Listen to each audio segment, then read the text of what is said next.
ঘন্টা একটা বাচ্চা উদ্ধার করতে 24টা ঘন্টা লাগে না।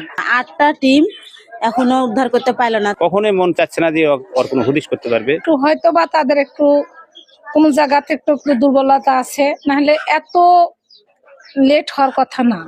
মানে কেন আরো জোরতাল ভাবে কাজগুলো আগে আনার দরকার ছিল, কিন্তু আসলে কাজগুলো হয়ে গেল। এই 24 ঘন্টা একটা বাচ্চা উদ্ধার করতে 24টা ঘন্টা লাগে না।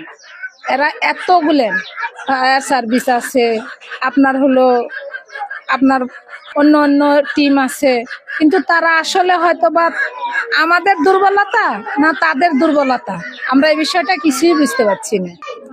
আমরা এখন মানে দুর্বলতা ভাবছি যে আমার বাচ্চা 24 ঘন্টা হয়ে গেল, এখনো উদ্ধার হইলো না। 8টা টিম এখনো উদ্ধার করতে পারলো না। তা আমরা করছি যে এই দুর্বলতা ভাবছি যে সরকারের পক্ষে আমরা দুর্বলতা ভাবছি। আমার মন বলছে যে বাচ্চাটা জীবিত পাওয়া সম্ভব না, আর উদ্ধার কর্মীরা যথেষ্ট চেষ্টা করছে, তারা চেষ্টার কোনো ত্রুটি নাই, এবং এত গভীরে যে তার হদিশ এখনো কিছু করতে পারছে না উদ্ধারকারীরা, এবং উদ্ধারকারীরা আমার মন বলছে যে পারবে না এটা উদ্ধার করতে, এরকম মনে বলছে আমার। কখনোই মন চাচ্ছে না যে ওর কোনো হদিশ করতে পারবে এবং ছেলেকে বার করতে